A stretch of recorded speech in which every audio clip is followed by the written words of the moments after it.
Avez-vous déjà remarqué que certaines conversations vous laissent plus épuisé qu'une nuit blanche? Vous entrez dans une pièce avec le sourire et vous en ressortez avec une migraine, le moral dans les chaussettes. Ou cette sensation étrange d'avoir été vidé de votre propre substance. Ce n'est pas de la fatigue passagère. Ce n'est pas dans votre tête. C'est un phénomène occulte bien réel que nous appelons le vampirisme énergétique. Si vous avez du mal à dire non, si vous êtes une éponge émotionnelle, cette porte reste ouverte. Il est impératif de nettoyer vos corps subtils. Un rituel de purification simple consiste à utiliser... Bienvenue dans les mondes ésotériques. Je suis Chokri, hypnothérapeute et médium. Aujourd'hui, je partage avec vous une nouvelle expérience tirée de mon parcours. Ouvrez votre esprit et plongeons ensemble dans les mondes invisibles.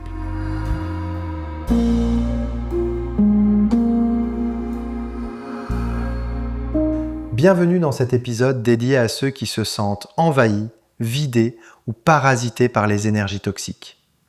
Aujourd'hui, nous allons lever le voile sur ces prédateurs de l'invisible, comprendre comment ils s'accrochent à vos corps subtils et surtout, je vais vous donner les clés rituelles pour reprendre le contrôle de votre temple intérieur.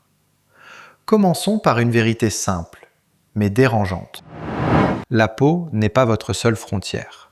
Autour de vous, il existe un champ de force vibrant, une bulle de lumière que les médiums appellent l'aura. C'est votre système immunitaire spirituel. Mais comme tout système, il peut présenter des failles. Et dans ces failles, d'autres personnes, consciemment ou non, viennent brancher leurs besoins, leur colère ou leur désespoir. Le vampire énergétique n'est pas un monstre de cinéma. C'est souvent un collègue qui se plaint sans cesse. Un ami qui ne vous appelle que pour déverser ses problèmes, ou même un parent qui vous fait culpabiliser dès que vous essayez de briller. Ce qu'ils cherchent, c'est votre prana, votre force vitale. Ils n'en produisent plus assez par eux-mêmes, alors ils se servent chez vous. J'ai reçu une cliente récemment, appelons-la Sarah. Sarah était une femme solaire, mais depuis quelques mois, elle se sentait flétrie. Elle avait perdu son éclat. Elle dormait mal. En séance, nous avons identifié qu'elle était sous l'influence d'une personne très proche, qui par sa jalousie silencieuse avait fini par créer des micro-déchirures dans le corps éthérique de Sarah. Chaque rencontre était une ponction.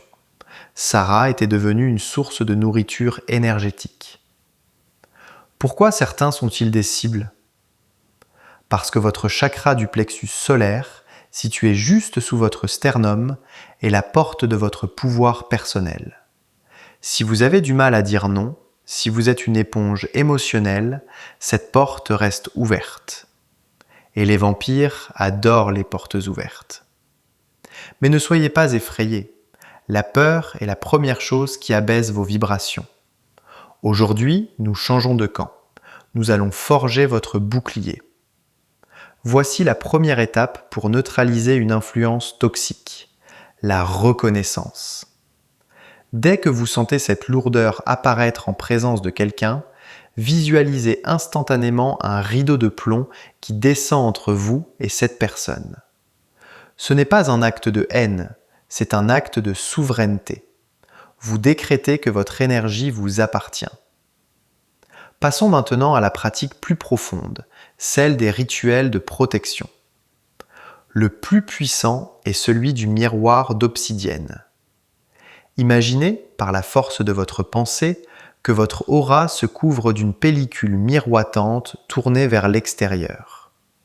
Lorsque le vampire projette sa négativité ou tente d'aspirer votre lumière, il ne rencontre que son propre reflet.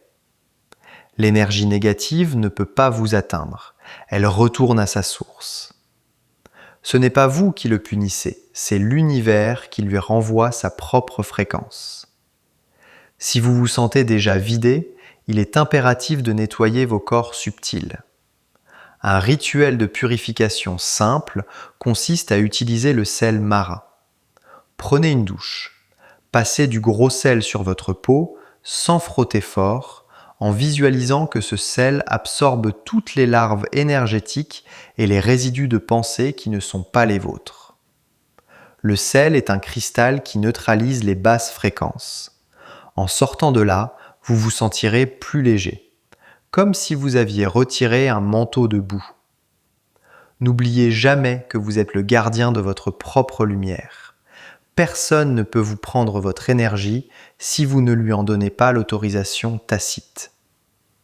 Apprenez à fermer vos chakras dans les lieux publics ou en présence de personnes lourdes. Visualisez simplement que vos roues d'énergie ralentissent et se referment comme des fleurs la nuit, restant protégées à l'intérieur de votre bulle. L'ésotérisme n'est pas une fuite de la réalité, c'est une compréhension plus vaste de la vie. En protégeant vos corps subtils, vous ne devenez pas froid ou distant. Vous devenez simplement plus fort, capable d'aider les autres sans vous détruire vous-même. Si cet épisode a résonné en vous, si vous avez mis des noms sur des visages en m'écoutant, sachez que le simple fait d'en prendre conscience est déjà la moitié du travail de libération. Vous n'êtes plus une proie dès l'instant où vous décidez d'être un maître de votre espace. Voilà tout pour cet épisode des mondes ésotériques. Si vous avez aimé, abonnez-vous, likez et partagez. À bientôt pour de nouvelles aventures.